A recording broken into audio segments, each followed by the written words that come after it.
Ya, Assalamualaikum warahmatullahi wabarakatuh. Suara saya bisa didengar ya? Waalaikumsalam. Bisa Dokter Ide? Selamat pagi. Selamat pagi semuanya. Oke, apa kabar? Semoga sehat selalu ya. Ini tahun ketiga ya, betul ya? Tahun ketiga kita Iya. akan kita lanjutkan ya diskusi kita khususnya di bidang obstetrik ginekologi. Ini masuk ke apa namanya? Kalau di blog sebelumnya kita bicara tentang antenatal care. Kemudian yang ini kita bicara tentang persalinan itu sendiri ya. Nah, persalinan itu sendiri dibagi beberapa step ya, mulai dari kala 1, kala 2, kala 3 dan kala 4 dan saya kira ini nanti akan diajarkan secara terpisah ya. Nah, pagi ini kita akan berbicara tentang partograf ya. Partograf di mana ini adalah sistem pencatatan persalinan ya. Apakah persalinannya ini berjalan dengan baik, fisiologis atau butuh tindakan ya. Sudah masuk dalam patologis dan butuh tindakan.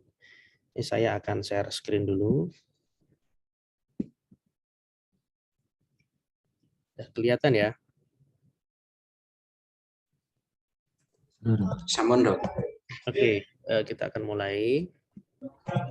Nah, ini partograf itu sendiri apa sih? Ini adalah sebuah alat ya untuk monitor progress of labor. Jadi alat untuk memonitor progress labor yang memberikan informasi yang terkait ibu hamil atau ibu dalam masuk dalam persalinan dan ini membutuhkan membutuhkan perhatian untuk pencatatan dengan baik karena akan digunakan untuk pengambilan keputusan begitu ya. Nah, tujuannya sebenarnya adalah untuk ini ya, record dari hasil observasi dan progres dari persalinan khususnya pada ibu hamil ya. Apa saja yang direcord ya, semua hal yang terkait dengan ibu persalinan itu sendiri. Ya, misalnya katakanlah di situ kalau dicek ada periksa dalam ya, assessing cervix dilatation melalui pemeriksaan bimanual examination. Tapi tidak hanya itu juga ya, termasuk kondisi janin ya, denyut jantungnya seperti apa, kondisi ibu, tekanan darah dan sebagainya, nadi dan sebagainya, dan lain-lain sebagainya. Nanti kita bisa cross check satu persatu kalau kita sudah bisa melihat dari kertas partografnya ya. Nah, ini partograf ini fungsinya adalah untuk mendeteksi apakah persalinan ini berjalan dengan normal ya. Apakah persalinan ini berjalan dengan normal atau kemudian dia mengalami kendala ya, artinya mengalami proses persalinannya ini macet misalnya kayak gitu ya, mengalami kendala sehingga bisa terdeteksi sejak dini. Dan seperti tadi saya bilang bahwa ini sebagai alat bantu dari para istilahnya nakes ya, kita ini alat bantu kita untuk mendiagnosis dan menegakkan diagnosis dan memikirkan kira-kira manajemen selanjutnya apa. Ya. Kemudian fungsi lain adalah untuk dia itu bisa menyediakan data yang detail ya tentang status pasien, medical record dari mother and newborn baby yang berhubungan dengan kondisi mother itu sendiri. Kemudian baby delivery progress, material and medicine given ya, pemberian obat-obatan yang diberikan di situ. Kemudian laboratory examination ya untuk membuat clinical decision ya. Ya, saya kira ini sama. Oke, partograf ini akan merecord delivery progress ya tentunya ya. Jadi yang nyatet kayak kita ya. Jadi kita dari jam 1 ke jam yang lain nanti ada catatan-catatan begitu. Ini adalah istilahnya worksheet-nya. Jadi kertas worksheet-nya yang bisa kita gunakan ya.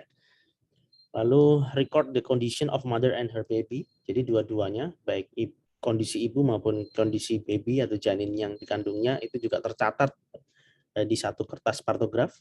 Kemudian record care during delivery and postpartum ya, termasuk persalinan dan postpartum juga ada. Karena memang partograf ini terdiri dari 2 halaman ya, baik halaman pertama yang tadi kita lihat sekilas, nanti kita akan pelajari lebih lanjut. Dan halaman kedua itu adalah kondisi-kondisi komplit mulai dari kala 1 hingga kala 4 ya, termasuk postpartum itu sendiri.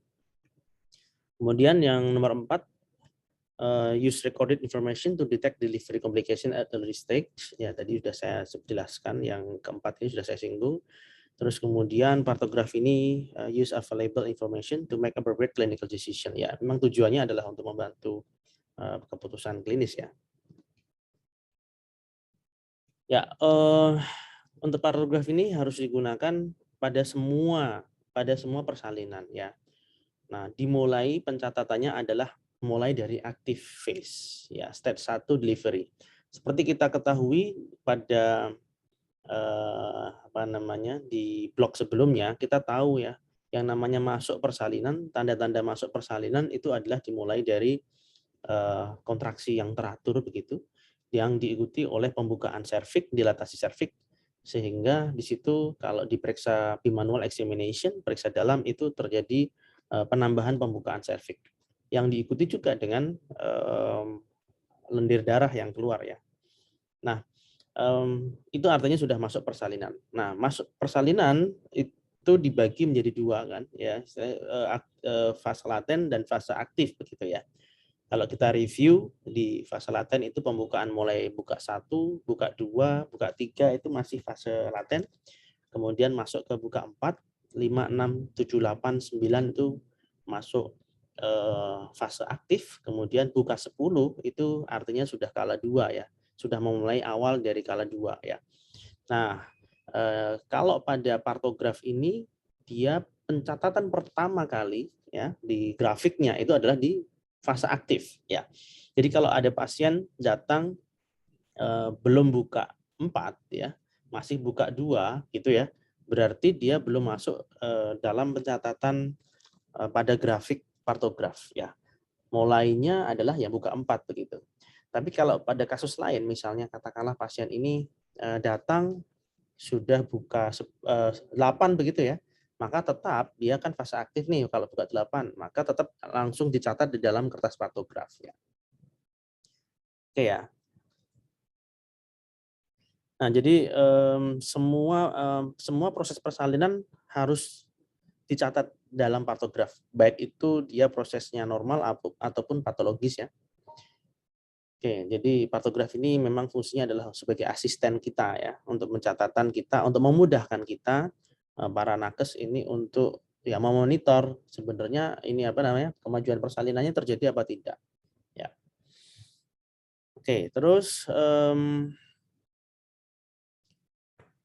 jadi during delivery proses ya, ini digunakan pada saat persalinan dan digunakan dimanapun begitu ya. Jadi di situ misalnya di rumah, yang saya kira sekarang sudah tidak ada ya persalinan di rumah ya. Di public health center, di private clinic, di hospital, ya ketika ada persalinan ya dicatat dengan partograf, dan itu sudah masuk dalam satu ini ya, medical record ya. Jadi sudah harus masuk dalam medical record dan sudah harus diisi ya. Dan itu juga dilaporkan saat menjadi satu dokumen yang sangat penting juga untuk hubungannya dengan pembiayaan ya, yang saat ini mayoritas tentu dibiayai oleh BPJS. Jadi BPJS nanti akan melihat juga partografnya ini bagaimana begitu. Apakah memang ini kalau misalnya katakanlah tidak maju, persalinan nggak maju, kemudian diputuskan di stop persalinannya, kemajuan persalinan, dan kemudian di switch dengan metode Sergio Cesarea, maka BPJS pasti akan melihat benar nggak ini atau cuman dibuat-buat gitu. Jadi seperti itu. Nah, tugas kita adalah sebagai tenaga kesehatan ini melaporkan kondisi apa adanya begitu ya. Nah, routinely by all birth attendants when giving delivery care to the mother and the process of baby delivery ya. Ini semuanya harus ngerjain ini ya. Tenaga kesehatan lah intinya. Termasuk medical students ya. Ketika Anda nanti sudah masuk ke OAS ya, Anda praktek begitu ya sebagai dokter muda, itu Anda belajarlah untuk membuat ini, dan ini bisa ya Anda belajar pelajari dan Anda pelatihan dengan kertas pantograf ya, saya kira yang tidak di medical record gitu ya. Anda cek itu betul apa tidak, dicocokkan dengan pantograf yang memang ditampilkan di medical record. Nah, ini untuk data recording, ini saya ulangi lagi, bikin at active phase of stage 1. Jadi memang dimulai dari fase aktif ya. Kalau bukanya 5 berarti sudah mulai dilakukan pencatatan di pantograf. Tapi kalau bukanya baru 2, artinya masih fase laten, ya belum. Artinya kapan? Ya tunggu lagi. Kalau memang buka 2, ya ditunggu dulu. Katakanlah evaluasi ulang ya. Kalau memang partusnya maju, maka buka 2 bisa jadi katakanlah 4 jam lagi kita evaluasi ulang, bisa nambah pembukaannya menjadi buka 5 misalnya. Nah, di saat buka 5 itu kita mulai melakukan pencatatan di pantograf. Oke, sekarang kita akan berkenalan lebih lanjut, lebih detail lagi dengan kertas pantograf. Misalnya ini yang tadi saya sebutkan ya. Mohon maaf ya. Oke, ya. Ya ini. Ini kertas pantograf, kalau misalnya kita cross check di sini dari atas ya, ini memuat ada nama pasien, paritas pasien ya, gravida, parahnya berapa, terus kemudian hospital number ini adalah MR medical record-nya, kemudian tanggal masuknya, time of admission-nya, jam masuknya begitu ya. Terus apakah sudah ruptur membran apa belum begitu ya. Itu di cross check di awal. Kemudian di sini kalau kita cek yang saya perbesar ini adalah di sini ada fatal heart rate ya, di mana ini ada garis horizontal yang tebal ya, di mana ini adalah sebenarnya sebagai batas atas dari kondisi fatal heart rate yang tidak normal begitu. Kalau normally 120 sampai 160 sebenarnya bisa ditebalkan lagi. Kalau bisa lebih dari itu dan bahkan menyentuh angka atasnya 180 kali per menit dan bawahnya 100 kali per menit, tentu itu kondisi gawat darurat atau fetal distress pada janin begitu ya. Nah, ini harus dicatat ya. Nah, catatnya dari mana? Ini tadi yang saya bilang. Pada pasien ini kebetulan datang ini buka 5 ya. Pertama kali datang buka 5. Maka yang harus kita perhatikan pertama adalah garis alert ini. Ini namanya kalau bahasa Indonesia garis waspada ya. Kalau buka 5 maka pencatatannya ya mulai buka 5-nya di mana? Ini dia. Ini cervix ya. Sentimeter digambar dengan X begitu ya. Kita cek nih, berarti buka 5, berarti di sini. Jadi pencatatannya tidak dimulai dari garis paling kiri, tidak ya. Jadi seperti yang tadi saya bilang bahwa pencatatan itu dimulai dari fase aktif itu maksudnya mulai dari pembukaan berapa. Kalau memang dia buka 5, kita torehkan pertama kali buka 5, ya istilahnya buka 5 di sini berhimpitan dengan garis alert gitu ya. Kemudian kita tarik garis vertikal. Nah, pencatatannya adalah mulai garis vertikal ini ke kanan ya, seperti yang saya kasih tanda tanda panah ini ya, ke kanan. Jadi pencatatannya tidak mulai dari paling kiri begitu ya, tapi memang dari buka 5. Nah, kita lihat dari buka 5 ini selain pembukaan serviks nanti dievaluasi ya, istilahnya yang paling bawah ini tiap jam. Ini jam pertama, jam kedua, jam ketiga dan seterusnya. Nanti dievaluasi dia ketika jam pertama 4 jam kemudian 1, 2, 3, 4. Nah, dia nanti buka berapa? Nanti dicatat lagi di sesuai dengan garis vertikal ini.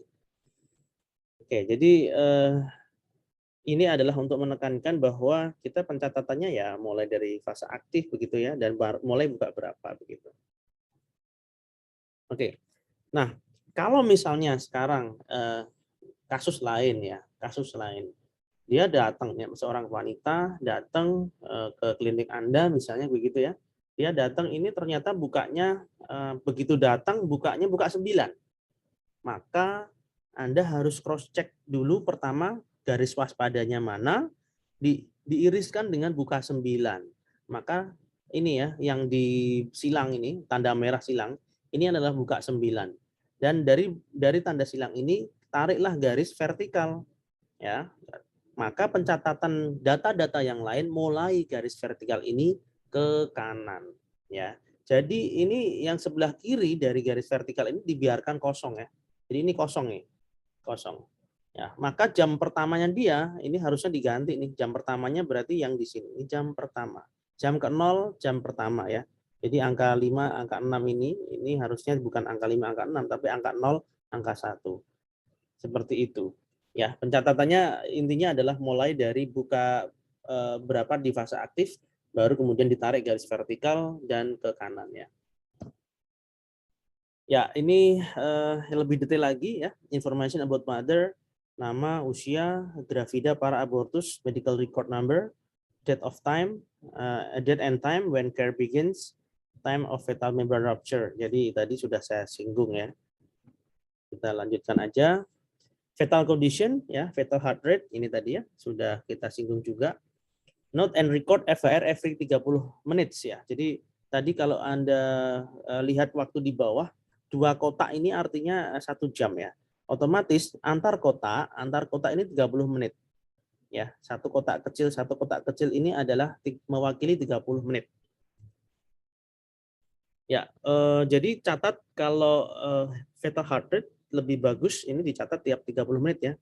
Atau mungkin lebih sering, misalnya 10 menit sekali jika ada tanda-tanda fetal distress. Jadi kita akan nanti melihat grafik fetal heart rate-nya.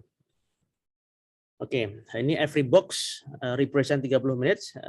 Oke, terus kemudian number scale of on the left column shows FHR ya, ini ya FHR.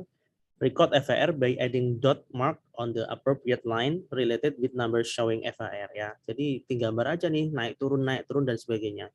Kemudian gabungkan antara satu dot dengan dot lain ya. Titik satu titik lain seperti apa. Nah, kalau misalnya kita lihat nih contoh yang ada di layar, otomatis dia masih di dalam garis ya, garis hitam ini ya. Kalau kita pakai yang umum 120 sampai 160 ya normalnya, dia masih dalam range yang normal juga. Jadi ini dalam artian kita di sini akan melihat bahwa ya ini berarti kan range-nya normal begitu ya. Oke, berikutnya yang harus dicatat adalah color and precision of amniotic fluid ya. Jadi kalau misalnya memang sudah apa namanya sudah pecah ketuban, maka harus dicatat nih warnanya apa ketuban itu ya. Assess the condition of amniotic fluid when performing bimanual examination and assess the color of the amniotic fluid if it is ruptured. Record it on the appropriate box under FR line. Use the following symbols ya. Jadi kalau misalnya memang ini ya simbol-simbol ini harus digunakan ICMB. Ini intact membran. Jadi kalau belum ada pecah ketuban.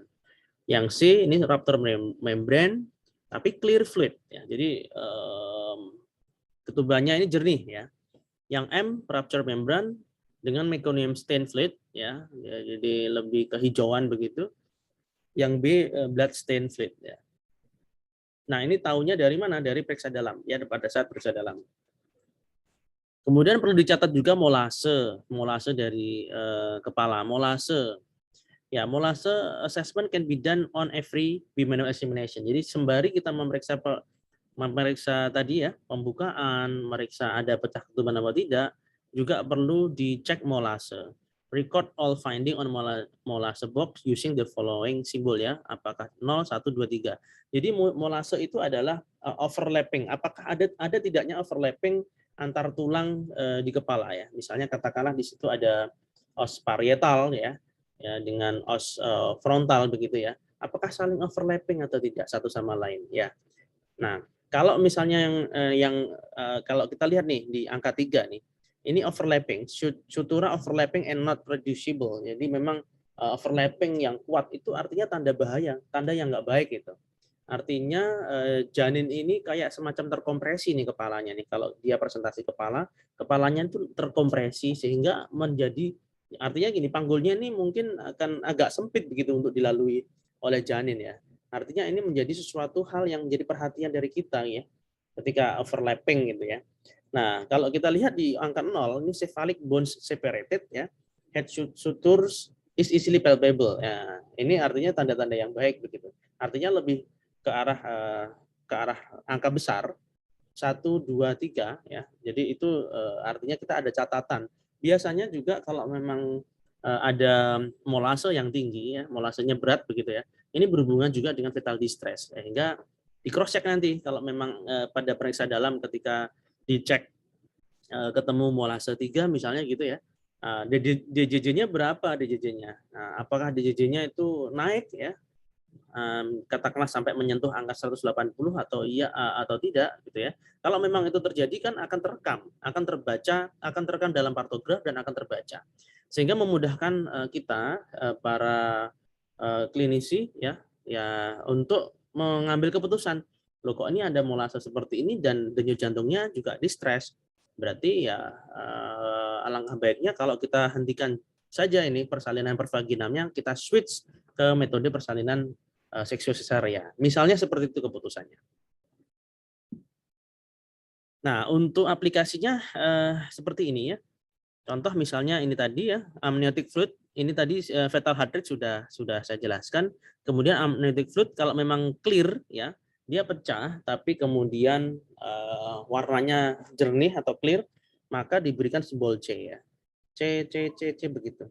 Kemudian kalau misalnya ada molase, kalau memang nggak ada molase ya di strip aja ya, nggak ada molase berarti aman berarti. Nah berarti ini kan seimbang ya, clear, kemudian nggak ada molase, denyut jantungnya juga baik. Oke, berarti kalau memang masih seperti ini masih baik ya, kita bisa lanjutkan untuk observasi persalinan pervaginal ya.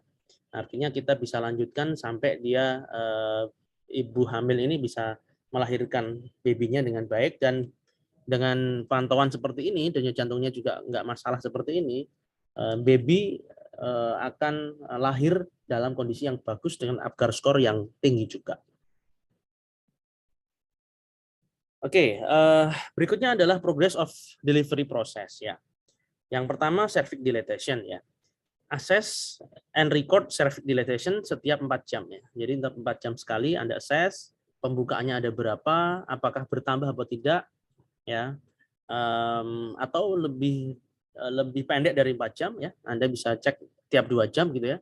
More often if there is a sign of complication ya. Jadi memang kalau ada komplikasi, ada tanda-tanda yang patologis begitu ya, Anda bisa lebih cepat begitu. Tidak harus nunggu 4 jam ya. When the mother is in active phase, record every finding of examination on partograph. Nah, ini tadi ya. Jadi kalau sudah masuk active phase, semua harus direcord dalam partograph ya. Artinya tarik dari horizontal dari pembukaan awal active phase ke kanan ya. Jadi yang kiri memang dikosongin gitu ya. X sign must be added on the appropriate timeline that is appropriate with the number of cervix dilatation ya. Tadi sudah saya jelaskan saya kira ini ya. Oke, berikutnya tentang fetal descent or presentation ya. Fetal descent or presentation. Janin yang progress labornya bagus itu adalah janin yang semakin lama semakin descent ya, fetal descent and presentation. Kepalanya kalau misalnya dia presentasi kepala, semakin lama kepala ini akan semakin turun begitu ya. Nah, artinya kalau kepala itu turun itu bisa di cross check di 2 tempat. Ya, yang pertama bisa di cross check dari palpasi, katakanlah ketika Anda mungkin masih ingat ya di Leopold maneuver. Di Leopold maneuver itu di Leopold 3 dan Leopold 4 itu kan akan mengetahui nih kira-kira janin ini kepalanya sudah masuk panggul atau belum ya. Bagian terbawah dari janin ya. Nah, kita bicarakan mayoritas ini presentasi kepala ya. Jadi kepalanya masuk panggul apa belum? Kalau yang namanya masuk panggul otomatis kepala itu ya akan teraba, kalau dari panggul ini ya akan terabanya kita biasanya pakai ukuran 5 gitu ya. 0/5, 1/5, 5 sampai 5/5 begitu. Kalau kepala 5 itu maksudnya 5 jari begitu ya. Ketika kita palpasi begitu, oh ini kepalanya masih teraba 5 bagian nih. 5 bagian. Kalau 5 bagian otomatis kepala ini namanya mobile di atas simfisis nih yang gambar A ini ya. Ini teraba 5/5 bagian ini, begitu ya. Artinya dia memang belum masuk, teraba semua begitu. Oke, terus kalau misalnya katakanlah teraba 1/5 itu artinya bagian dari kepala janin, kalau janin ini adalah presentasi kepala, itu hanya teraba 1 bagian. Otomatis ada 4 bagian yang sudah masuk begitu. Nah, jadi cara mengetahui yang pertama seperti itu. Cara mengetahui penurunan bagian janin yang terbawah, yang kedua adalah dengan periksa dalam. Nah, kalau periksa dalam ini tentu kita bisa evaluasi ya. Bisa kita evaluasi kepala janin atau bagian terbawah janin ini tadinya di Hodge berapa. Kalau kita pakai bidang Hodge ya. Apakah di Hodge 1, apakah di Hodge 2, apakah di Hodge 3. Dan itu tentunya beriringan dengan palpasi tadi ya. Kalau palpasinya 1/5, otomatis hanya satu nih yang dari abdomen terpalpasi, maka dia tentu kepala sudah turun, dan kalau kita konfirmasi dengan periksa dalam, tentu kepala sudah turun sampai di Hodge 3 misalnya. Misalnya seperti itu, Hodge 2 atau Hodge 3. Nah, selain Hodge ini bisa dipakai namanya station ya. Station 0, apakah main 1, apakah main 2, ataukah plus 1, apakah plus 2. Nah, Anda bisa cross check station ya, bidang-bidang station itu seperti apa. Oke, yang gambar yang kanan ini juga untuk memudahkan kita memahami ya. Kalau yang gambar kanan paling kiri 5/5 itu ya masih belum masuk ya, istilahnya 5/5 kepalanya masih di suprasifisis begitu, sampai akhirnya ini sampai ini ya. Oke, di 0/5 ini tidak teraba ya, tidak teraba dari abdomen. None of head palpable dari abdomen. Tapi kalau di cross check dari periksa dalam tentu akan lebih penurunannya lebih bagus, dalam artian dia lebih turun Hodge 2 atau Hodge 3 ya, bukan di Hodge 1 gitu. Ya. Kemudian catatannya di mana begitu. Nah, catatannya dia di sini. Catatannya di sini ya, descent of head. Ini dia, descent of head. Nah, kalau ini yang kita catat di sini adalah apa namanya? Penurunan kepalanya ini bisa mewakili dari apakah dia angka 3, apakah angka 2, apakah angka 1, apakah angka 0. Artinya ini adalah palpable ya.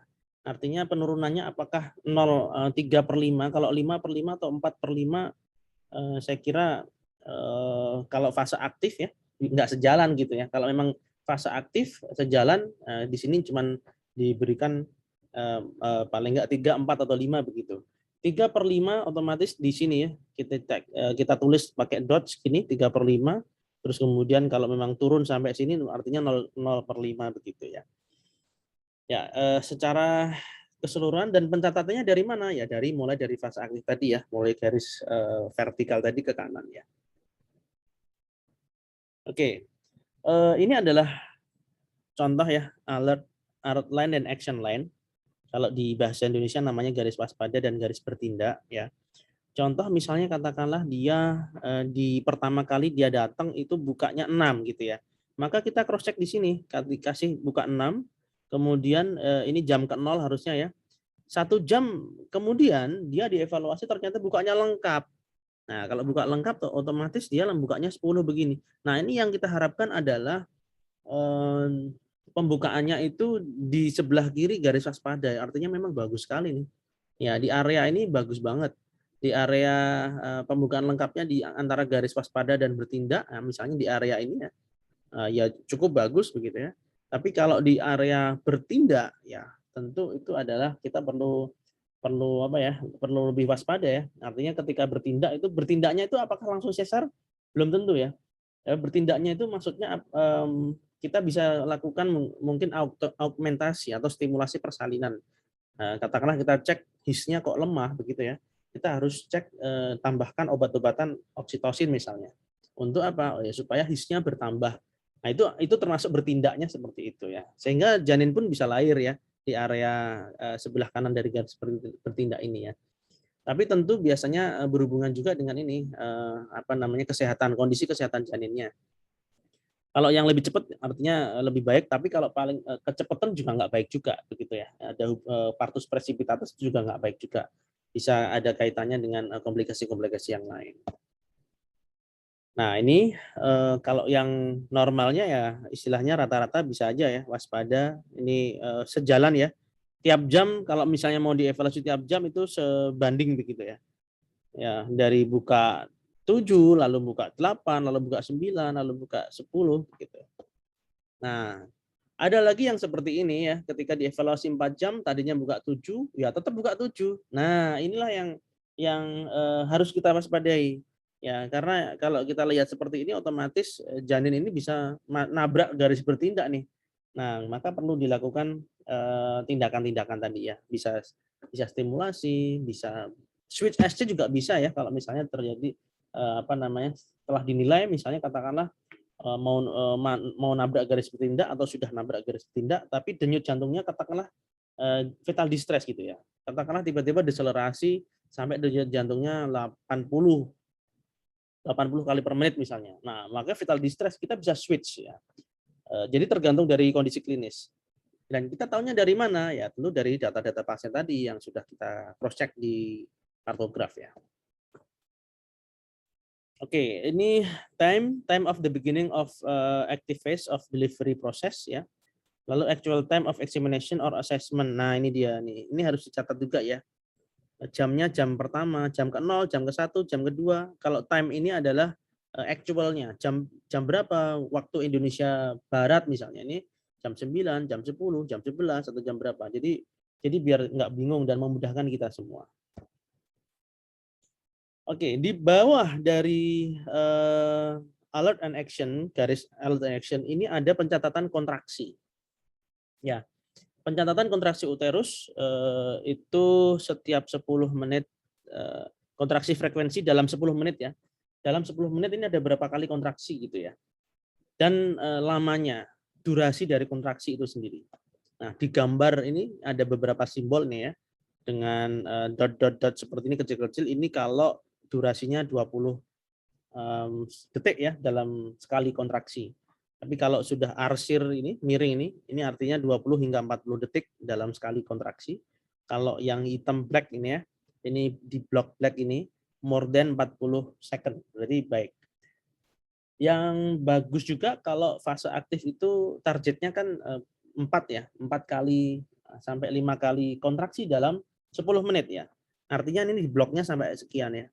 Nah, ini contoh nih ada 4 blok ini. 4 blok ini artinya 4 kali dalam 10 menit. Dan satu bloknya itu more than 40 second ya. Artinya ini sudah kontraksinya frekuensinya sering dan durasinya juga kuat ya. Artinya durasinya juga lama gitu ya. Durasinya lama, 40 detik dalam satu kali kontraksi. Artinya baik ini. Nah, dari sini kita akan bisa cross check juga ya. Nah, kita dapat informasi ini berarti pada grafik ini, pada gambar pantograf ini semuanya baik ini berarti ya. Nah, bisa di cross check juga dengan desainnya kepala. Nah, dengan kontraksi bagus ini kepalanya semakin lama semakin turun. Nah, jadi itu akan mempermudah kita ya untuk menilai secara keseluruhan persalinan pada ibu hamil. Ya, yang lain-lain others-nya apa aja yang harus di cross check. Nih, misalnya di atas nih ada simulasi nggak membutuhkan oksitosin apa tidak? Dicatat aja. Oksitosinnya berapa tetes per menit ya, terus kemudian mulai jam berapa. Drugs yang misalnya intravena, katakanlah apa misalnya kita cross check berikan obat-obatan lain misalnya katakanlah pasien ini dengan PEB gitu ya. Diberikan MgSO 4 misalnya, dicatat aja di sini. Kemudian blood pressure dicatat juga, nadi ibu juga dicatat ya. Nah, blood pressure-nya dicatat dengan angka ini dengan arrow 2 arah ini. Kemudian nadi ibu dicatat dengan dots ya seperti ini. Temperatur dicatat, lalu urin juga dicatat berapa volume urin ya yang keluar, yang dibuang. Nah, tadi saya singgung bahwa kartograf ini ada 2 halaman ya. Halaman pertama dan halaman kedua. Halaman pertamanya sudah kita bahas. Nah, halaman keduanya ini meliputi apa? Nah, ini ya, the back part of cartograph or delivery court confess everything happens during delivery process and childbirth. And also action taken during stage 1 sampai stage 4 ya. And the baby born. Medical record is filled up after all delivery process is finished ya. Jadi dilengkapi semua. Jadi di halaman kedua ini semacam resume ya. Mulai dari kala 1 sampai kala 4 itu seperti apa. Nah, delivery record ini yang di halaman kedua berisi general information, State 1, state 2, state 3, newborn baby, data-data bayi yang lahir ya. Kemudian stage 4. Ya, kita cross check di sini ya. Catatan persalinan ya. Ini yang di lembar kedua dari partograf. Ini juga harus diisi. Dan dokter muda juga istilahnya wajib mengisi ya. Artinya untuk latihan pada saat nanti praktek di lahan praktek ya, Anda juga wajib ini mengetahui ini. Kala 1, kala 2, normal apa enggak, kala 3, pencatatan semua. Bahkan termasuk di sini ada pemantauan persalinan kala 4 itu juga harus sudah ada dibuatkan datanya, sudah dibuatkan tabelnya di sini. Jam pertama ini tiap 15 menit begitu ya. Tekanan darahnya berapa, nadi berapa, TFU-nya berapa, kontraksi uterus berapa, kantong kemih berapa, ada perdarahan atau tidak ya. Lalu jam kedua tiap setengah jam, ini jam waktunya jam berapa gitu ya, harus di cross check semua. Nah, dengan demikian kalau kita lihat dari setiap persalinan itu pencatatannya begitu rigidnya seperti ini ya, ya harapannya memang semua persalinan itu baik begitu ya, terdokumentasi dengan baik dan tertangani dengan baik ya. Karena memang recordnya seperti ini. Cuman biasanya yang terjadi di lapangan adalah terkadang ada yang tidak tercatat seperti ini ya.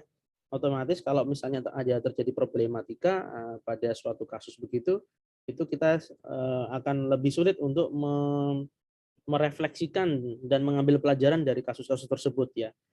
Sebenarnya pelajaran-pelajaran itu fungsinya apa ya? Fungsinya adalah untuk menjadikan evaluasi sehingga ke depan itu supaya lebih baik seperti bagaimana begitu. Nah, ini ada sebuah latihan ya. Mrs. S G3 P2A0 dia datang mondok pada 12 Mei 2015. Ini masih soal lama ini ya. Jam 5 pagi karena dia merasa ada amniotic membran yang ketubannya sudah pecah ya, 1 jam yang lalu. Dokter perform anamnesis, ya, dokter melakukan anamnesis dan physical examination dan menyatakan seperti ini ya, Mrs. S masih dalam fase laten ya, antara pregnancy, vertex presentation, fetal head 4/5 palpable, cervix dilatasi 2, tidak ada molase, kemudian air ketubannya jernih ya. 3 kali kontraksi dalam 10 menit, masing-masing 20 detik ya durasinya. FHR-nya 120 kali per menit, normal maternal and fetal condition. Nah, kalau seperti ini, apakah menurut Anda sudah perlu dicatat dalam partograf? Mungkin saya mohon feedback-nya dari chat aja. Apakah sudah bisa dicatat di partograf dengan kasus ini? Silahkan di chat.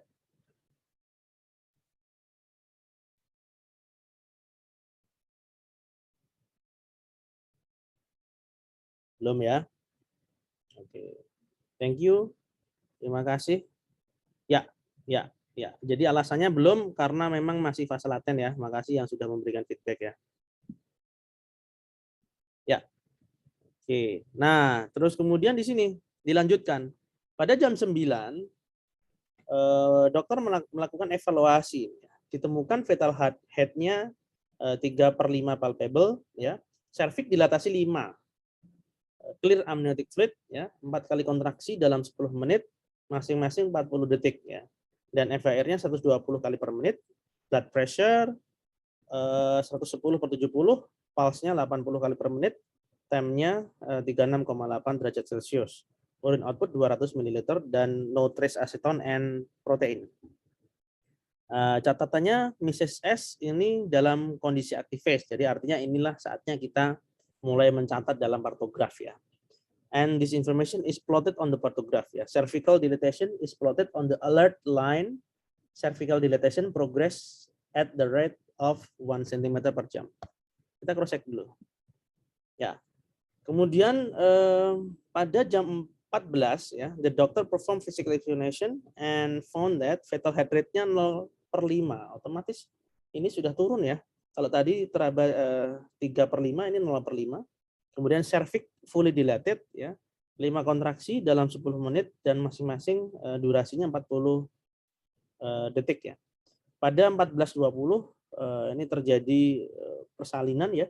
Spontaneous vaginal delivery dan babynya cewek dengan berat 2850 gram. Nah, gambarnya akan seperti ini. Ini adalah gambar yang tadi kita bahas satu persatu. Kalau kita review mulai jam 9 ya, dia datangnya kan tidak jam 9 nih, datangnya mulainya bukanya buka 3 tadi ya. Maka itu belum bisa dicatat karena masih fase laten. Tapi kemudian ketika dievaluasi, dia fasenya sudah fase aktif, buka 5 ya. Maka pencatatan mulainya ya dari sini, dari buka 5 ini, tidak dari sebelah kiri, tapi dari garis alert yang buka 5 ya, kemudian ditarik garis vertikal dan kita mulai pencatatan yang lain-lain itu ke kanan ya. Jadi biarkan yang sebelah kiri dari garis vertikal itu kita kosongkan begitu. Denyut jantung kita cross check, kita catat ya, kemudian fatal head-nya palpasinya ya. Fatal head ketika palpasi kita catat juga, tadinya 3/5 menjadi 0/5 ya setelah dilakukan evaluasi. Kemudian kontraksinya juga bagus, otomatis meningkat seperti ini. Ini tanda bagus seperti ini ya. Dan akhirnya dia lahir ya jam 14.20 live female infant dengan 2850 gram berat badan lahirnya. Jadi ini adalah aplikasinya seperti ini. Ya, mungkin itu yang bisa saya sampaikan sebagai pengantar untuk partograf ya, saya kira ya. Mungkin kita lanjut ke diskusi kalau misalnya memang ada yang mau didiskusikan, silahkan.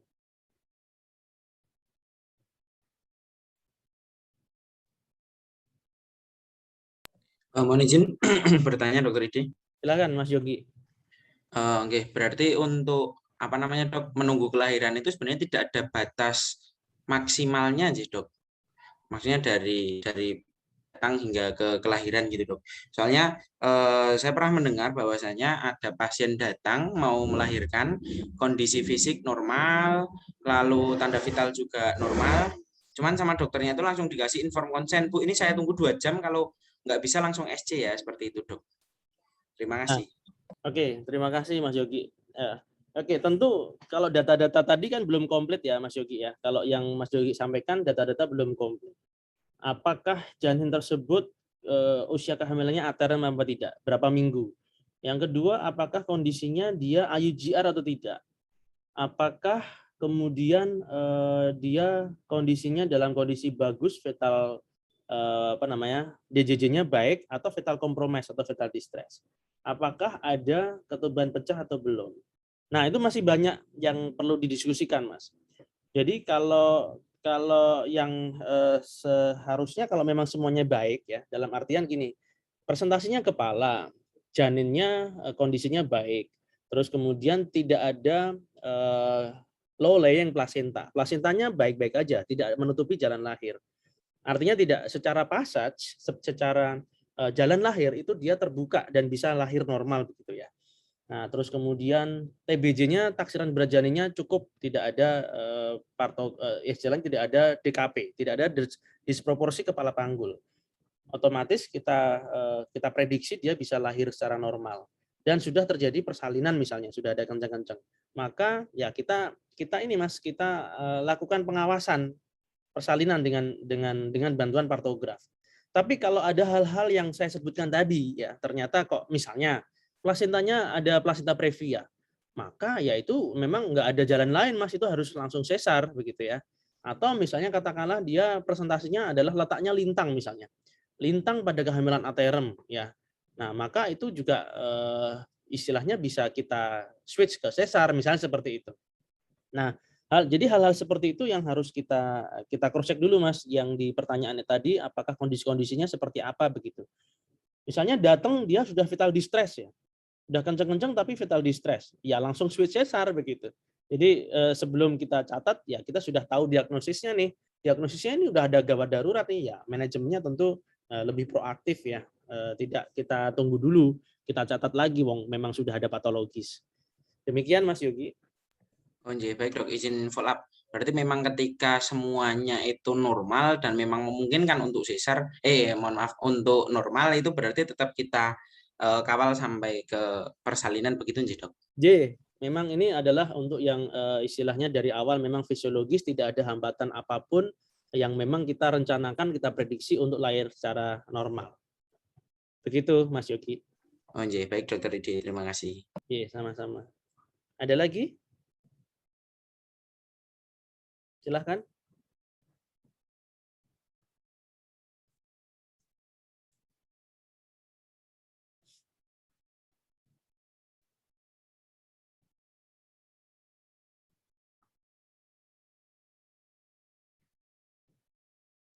Izin bertanya, Dok. Iya, silahkan. Mas Untuk Dharma. untuk bukaan tadi pengisiannya berapa kali gitu? Oh ya, untuk pembukaan evaluasi tentu biasanya dilakukan tiap 4 jam, Mas. Ya, atau tadi bisa lebih sering kalau dia memang ada kondisi-kondisi patologis atau pembukaannya sudah sudah istilahnya sudah mendekati lengkap. Contohnya begini. Kalau dia masih datang buka 4 ya, tentu kita bisa evaluasi tiap 4 jam ya. 4 jam lagi harapannya kalau pembukaan itu kecepatannya itu kan berbeda sih sebenarnya antara primi maupun sekundi atau multi ya. Ya, tapi rata-rata 1 jam per satu pembukaan. Jadi satu pembukaan 1 senti, maka dia itu per jam ya. Jadi kalau misalnya bukanya 4 jam ya, kita tunggu 4 jam, tentu ya harapan kita adalah dia bukanya paling enggak 4 gitu ya. Tapi untuk primi ya paling enggak ya. Kalau untuk sekundi atau multi biasanya dia bisa lebih cepat, Mas. Jadi 4 jam itu bisa bukanya 5 atau 6 gitu. Ya. Maka dievaluasinya basically kita bisa bilang 4 jam gitu ya. Tapi kemudian kita evaluasi 4 jam, dia bukanya dari buka 4 ke buka 8 misalnya gitu ya. Nah, lalu kita evaluasinya kapan lagi gitu ya. Buka 8 apakah 4 jam lagi? Nah, mungkin sudah langsung lahir itu Mas kalau buka 8. Ya mungkin kita evaluasinya bisa 1 jam lagi atau 2 jam lagi begitu. Jadi tergantung kondisi kondisional dia bukanya berapa begitu. Nah, contoh lain misalnya katakanlah pasien datang buka 9, ya cukuplah kita evaluasi 1 jam lagi. Nanti evaluasi periksa dalamnya seperti apa. Ya jadi nggak perlu secara basic tadi 4 jam ya tidak langsung saklek, ya berarti 4 jam lagi. Loh, kita lihat juga dong kemajuannya seperti apa. Kalau HIS-nya kuat, tentu biasanya lebih cepat tuh, setengah jam aja mungkin sudah buka lengkap kalau dia sebelumnya buka 9. Begitu Mas Dharma. Iya, terima kasih, Dok. Sama. Permisi Dok, izin konfirmasi. Silakan Mas Diogra. Tadi di slide ada molase. Molase dengan molding itu sama atau enggak ya?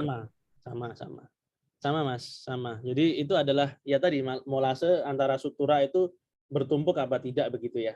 Molding sama. Makasih Dok. Iya, sama-sama.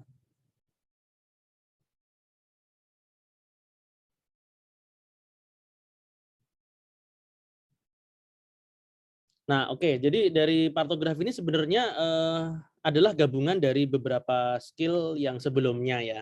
Kalau Anda cek ya di ANC, Anda dapat skill bagaimana Leopold, denyut jantung janin, mengukur TFU dan sebagainya itu kan ada semua ya di situ ya. Diaplikasikanlah di sini. Termasuk bahkan skill-skill awal ya. Ketika Anda periksa vital sign dan sebagainya juga diaplikasikan juga di sini. Nah, dan ini pun merupakan suatu kelanjutan untuk apa? Untuk katakanlah untuk proses persalinan berikutnya. Ya, ini kan istilahnya sekedar pencatatan begitu ya. Tapi yang paling terpenting dari ini adalah real action-nya seperti apa ya. Menolong persalinannya seperti apa. Nah, itu juga skill tersendiri ya. Jadi saya kira skill untuk mengetahui partograf ini adalah di tengah-tengah ya, di mana menggabungkan dari skill yang sebelumnya Anda dapatkan, tapi ini pun merupakan basic untuk melanjutkan skill-skill yang lain di blok-blok berikutnya. Untuk yang khusus normal ya. Karena ada lagi juga nanti kalau misalnya lebih advance lagi, ada beberapa hal yang patologis yang Anda harus tahu ya. Misalnya katakanlah dia presentasinya kalau presentasi ke bokong bagaimana persalinannya dan hal-hal yang lain patologis yang artinya lebih advance ya tingkatnya. Ini lebih ke arah fisiologis sekarang, Mas Ian. Silahkan kalau masih ada pertanyaan.